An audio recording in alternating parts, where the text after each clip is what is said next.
Hello all, another nice day here in Dublin, and another video on the relation between what's going on in the world today and from an Irish perspective. So I thought I would talk today not about the ongoing issues in the world, but just to make a brief comparison with what is happening in certain places in the world, namely the United States, and what happened in Ireland in the past, to show how we dealt with a very important and ongoing issue that US politics is embroiled in right now, and that is political corruption.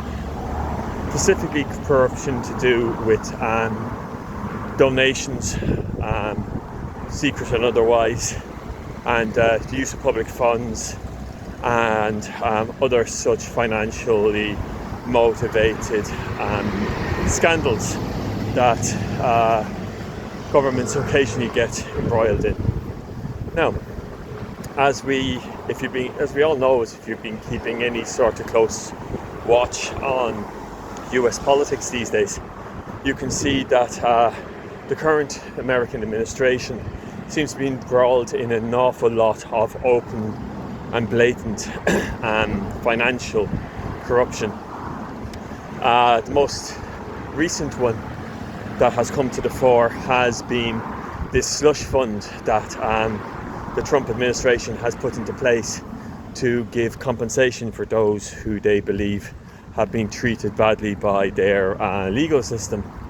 But basically, it seems that under the rules of this fund, the amounts that will be transferred will not be made open to the public. It will have no public scrutiny. It will be run largely by Trump appointees, and will more than likely funnel a lot of money into the bank accounts of those involved in the administration or those friendly with the administration from the US taxpayer. Now you're talking about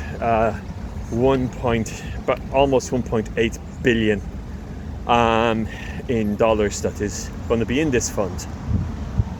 But the actual ins and outs of it and how the public will respond to this is very much a wait and see in wait and see territory.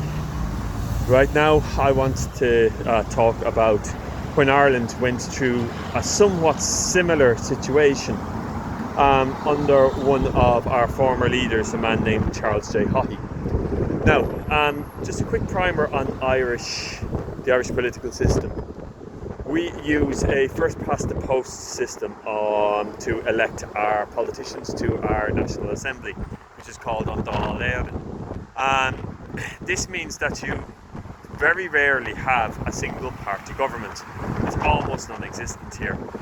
Most governments are set up are usually coalitions of anywhere up to 3 or 4 political parties, but generally it's only 2 that work in conjunction with each other in order to form a government. The leader of the Irish Parliament, or the government basic side of the Irish Parliament, is known as An Taoiseach, which is basically the Irish translation of Prime Minister. And it is through the Parliament, An Dáil, that the laws and the power of the Irish political system lies. We do have a president, however, our president is not like the United States president. Our president is just solely the head of state and has largely got ceremonial powers. They can't create their own laws, but they do vet laws that are passed to them. Now, so with that being said, back in the 1980s, we had one particular Taoiseach from a party called Fianna Fáil, which is more kind of centre right-wing party. And his name was Charles J. Haughey. It was during the 1980s we entered a very deep recession.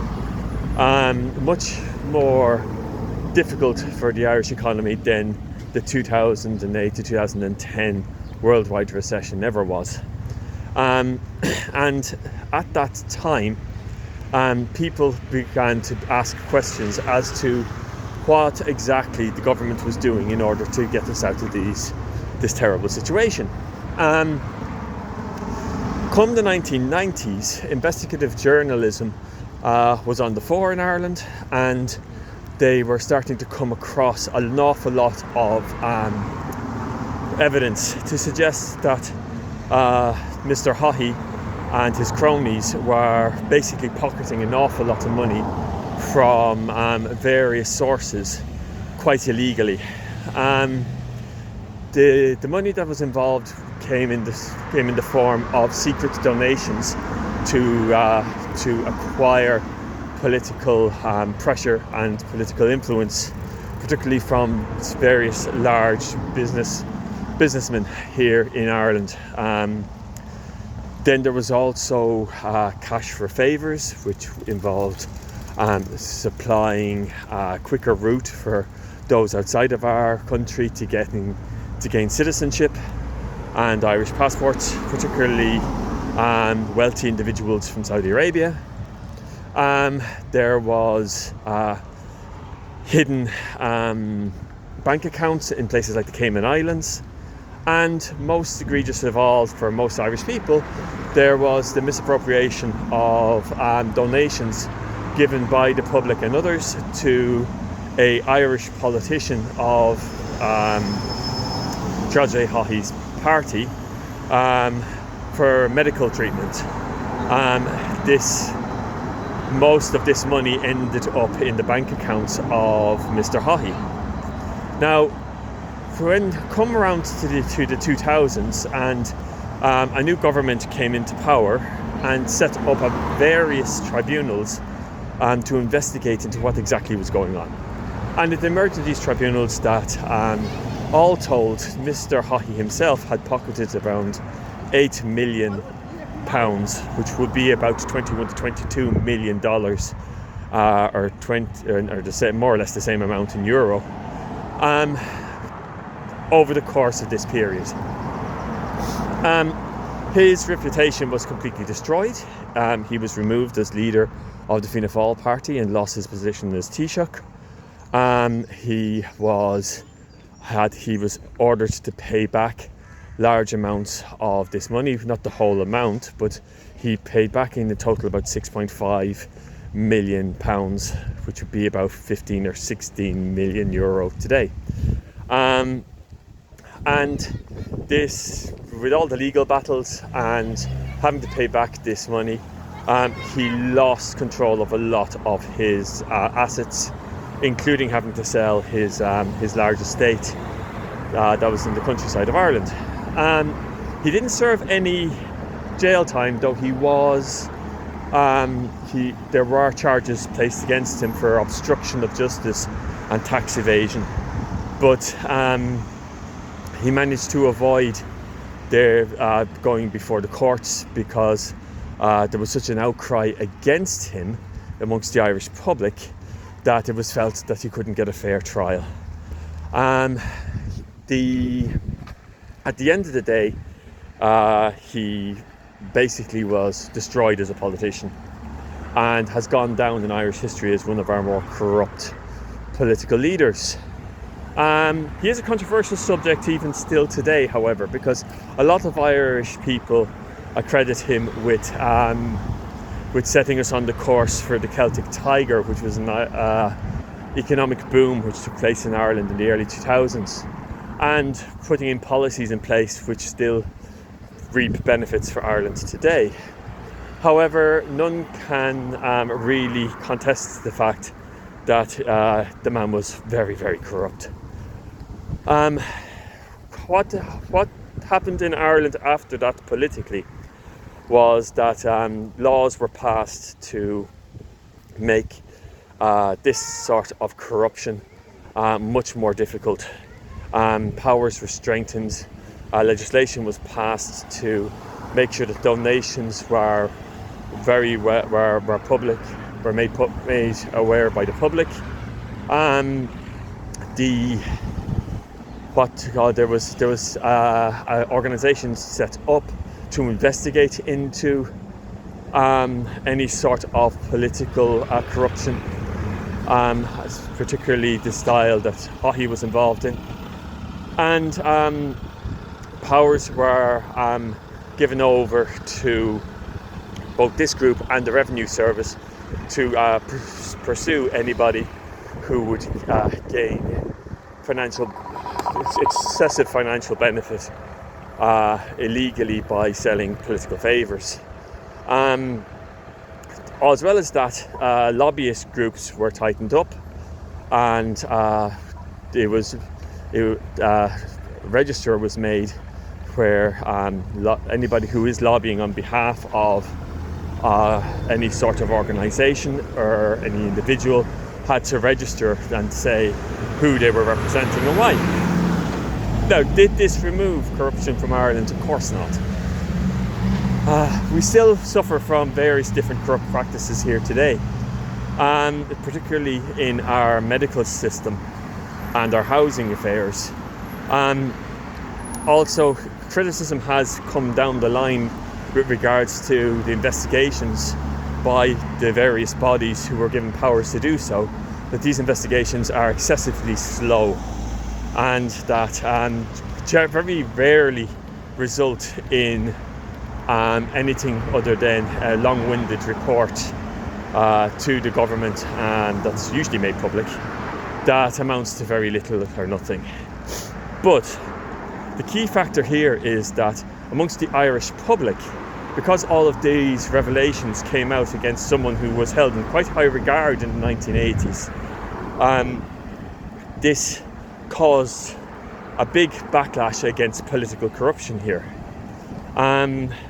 Yes, Haughey had many supporters and many who felt that this information was designed purely as a smear campaign.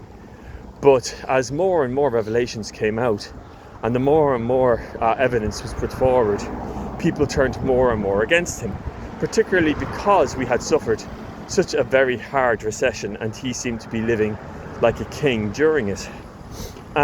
People remember. They remember well. So this changed the political atmosphere within Ireland, away from cronyism and clientelism and more towards a more open and transparent democracy. Now, what lessons can we learn from this? So basically, eventually, the corrupt practices are going to come back to bite those who participate them in the ass. You can't keep up corruption forever without tarnishing everything around you.